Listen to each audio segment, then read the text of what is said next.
Hey YouTube, welcome to the channel. My name is Minifudi, and today I want to talk to you guys about the meta and Bonney. Bonney, I feel like, is in a very good spot right now, and I have chosen her to play for my first little bit of OP12. I feel like she's just super strong in the current meta with blue purple gone and the current ban list. So let's take a minute to go over my list and maybe some of the tech options. I forgot to pull up tech options. Now, if you guys are new here or haven't already, make sure you guys hit that subscribe button. I'm almost at 10K, and it would be super amazing to finally hit that goal on this channel. So give this video a thumbs up if you like it.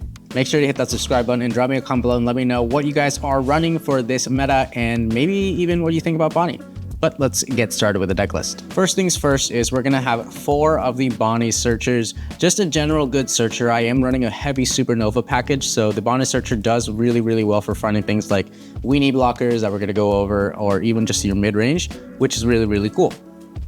Next, we are running 3 of the 1-cost Capone Veggies. These are a game changer for a lot of matchups, actually. It's really good into Green Zoro. Just being able to save 1 Dawn to play out a small blocker is really good in this current meta.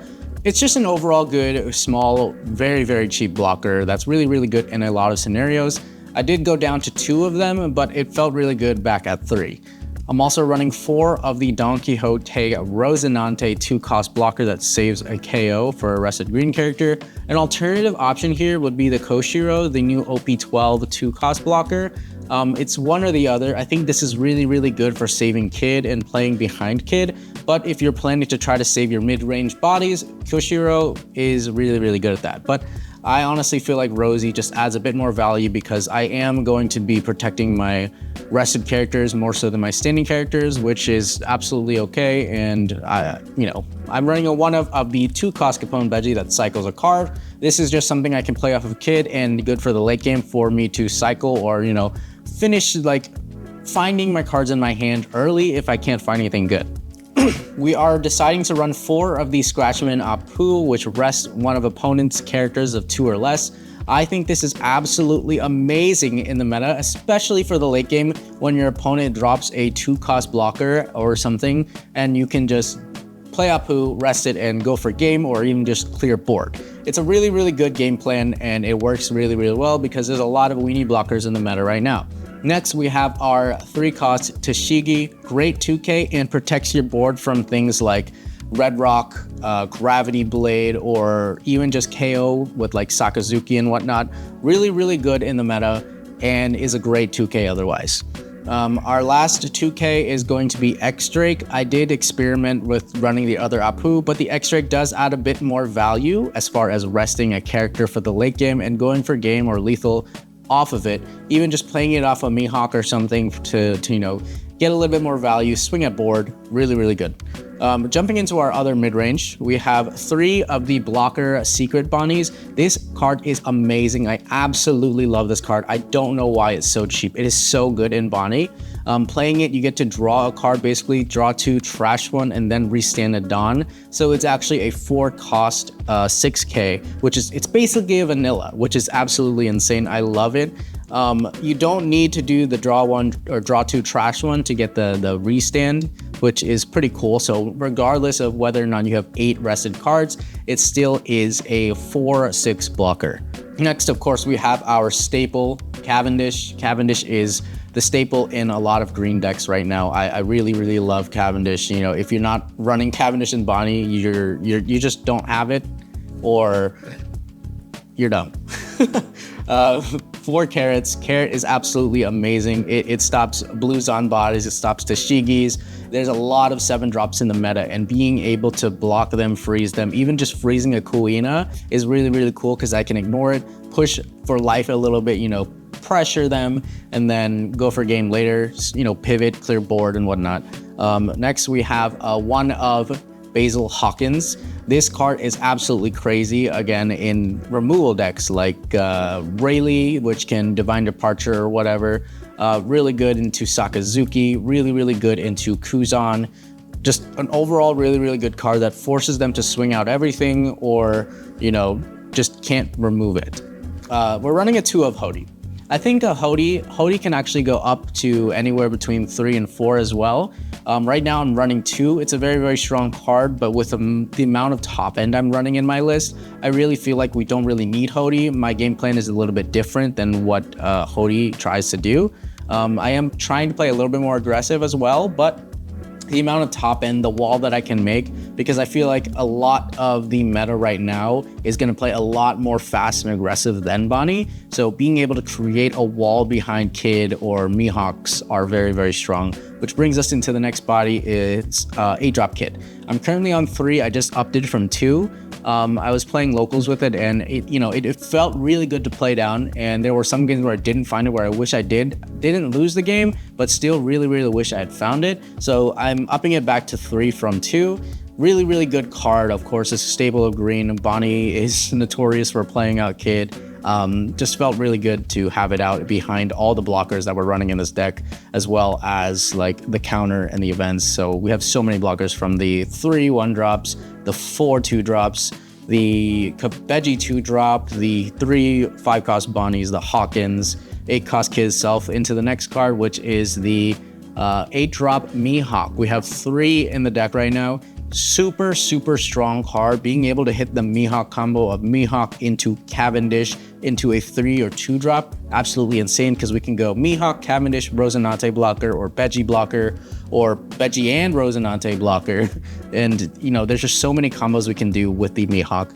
Going into the 9 Shanks here, we have 3. This is an absolute staple in this deck. I don't think I can run it without. This card is so, so, so strong in the meta, being able to pop huge bodies. And I think that yellow is definitely making a comeback as far as NL, Yellow Kid, with Kuma coming out. It's such a powerful card to be able to just kill anything. I really win my Kuzan matchups with this card here, because I can pop their Garps and then play Carrots to freeze the rest of their bodies. I can Luna the rest of their bodies, and Shanks just kind of take cares of Garp for me. We have a 1 of 9-drop Zoro. Zoro is a very, very strong card.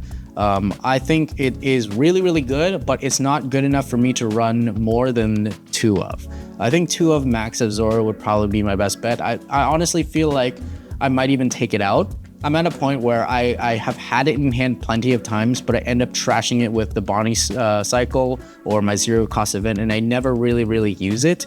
So I think a 1 of is fine for when I do end up being able to play it or needing to use it, but anything more than that, more than 2, I feel like it's just too much. We have 2 0-cost events. With this list, I'm running about 20 bricks. So it's really, really good to have the ability to cycle my bricks, again, with Bonney, with Beji, and with the 0-cost event to make my brick live. We're running a 1 of Electric Luna. This has won me plenty of games. It's really, really good into Green Zoro. It's good into Green Yellow Law. It's good into Rayleigh. It's good into Bluzon. It's good into Sakazuki. There's so many decks that you can play Electric Luna against right now that it feels really, really amazing. With Blue Purple gone, 8-drops are just kind of dead. We do have Mihawks, of course, so people playing Mihawks and whatnot, but Electric Luna hits a lot of targets in this meta, so a 1 or 2 of that would be really, really cool. And right now I'm actually testing a Paradise Waterfall, which is really, really funny because it is a Zoro tech, but being able to play it in Bonney, I can counter, or I'll have like 3 blockers minimum on the board. I'll block with Mihawk, restand it with Paradise Waterfall, block with the others and whatnot. So I have so many blockers that I can hide again behind Kid or just anything else. So pretty much my game plan is to play like 3 blockers, a Shanks or 2, and just keep swinging, poking at bodies, pushing them down, starving them, and really just going for games slowly, while also just like pushing face if they have nothing that I can swing at. So I really try to target hand with low body, with low swings, like just swinging like a 5k with leader and leaving up 3 or 4 Dawn, because in this meta also there's a lot of Dawn resting. A lot of people are running Dead Man's Game. A lot of people run that, a lot of people run Hody, so resting Dawn is very, very apparent. So I like to keep up 3 to 4 Dawn sometimes when I have a huge wide board of wall. So I just swing low, try to target hand size slowly, but knowing that I'm safe in the game, having enough for a Dawn and maybe even the Paradise Waterfall counter. So it's really, really good there. And then we have our tech options. I would say the first tech option is Eroge. I think Eroge is really good. I think Bonney is pretty much the same thing, but a little bit better. because it does let me cycle, does let me draw cards and counter. Eroge is a smaller body. It can be targeted by Kuina, it can be targeted by a lot of other things, and it is a smaller body, so having a 5k blocker just kind of feels a little bit bad. It is really good for its end of turn effect, of course, but at this point, I'm not really feeling the need that I really care about having that Dawn restood, because there's so much Dawn to play with these days that, hey, I don't really need Eroge. Smoker is another option, just a super strong body. Isn't searchable, but that banish is really awesome. You know, I stand by playing a smoker if you really like it, and I do, but I don't really have much space in my list, in my opinion. But if you're planning to play a little bit more aggressive and more mid-range, smoker is always really good for the banish to scare people, because it is a vanilla stat banish that lets you restand a Dawn. Absolutely strong card, but it's a brick and not searchable, so it really depends on what you like. And then lastly, we have our 10-drop Dofi. 10-drop Dofi is such a strong card, especially again in this meta where we can rest a lot of bodies and people are swinging and going very wide on the board. And it's like, hey, we can stop 3 of your swings and then have a big wall. So but we could stall the game. Personally, I am not running any of these, but I would say that it is a very good card that might be really good into Zoros, Rayleighs, and Kuzans especially, because Kuzan goes so wide with such tall bodies that it is a little scary. I haven't felt the need to play this, maybe once against a blue Kuzan. Really strong card against it, but I don't think it's absolutely necessary. So what are the also other options? Now, I think that the meta is taking a really big turn right now post-ban list, where NL is going to be coming back. I think Yellow Kid again is going to be really good. There's going to be a lot of yellow in the meta because that Kuma's card is like absolutely insane. So strong for yellow decks. And then we have a ton of people playing Rayleigh and Zoro and Blue Kuzan. And I feel like Bonney has a really good matchup into every single one of those. The problem, I would say, that if we are seeing a lot more Sakazuki or a lot more Blackbeard, it can get a little bit rough when it comes down to it, because Blackbeard has always been a really tough matchup. Sakazuki, I could say, is hit or miss. It really depends on who high rolls who, because there's a lot of ways around it. And Sakazuki is a 4-life leader, which makes it a little bit easier, but you kind of have to play a lot more aggressively. I feel like if you're going to plan to see a lot of Sakazukis, you might want to up your Hody count, but otherwise, I like my list where it's at right now. Again, I don't know how I feel about the Zoro. The Hawkins is really good because of anti-removal for a lot of different decks, so I feel like that's always a really good card, and you can always just use it to block before they remove it, because they do have to swing out. So blocking with that Hawkins before they remove it is also very important. Yeah, I feel like Bonney's in a really good place right now. I'm definitely going to be playing her for a bit. I've been testing her for about a week or 2 now, and it just feels really good. I've gone X1 a lot. Some of those losses were just me being really stupid.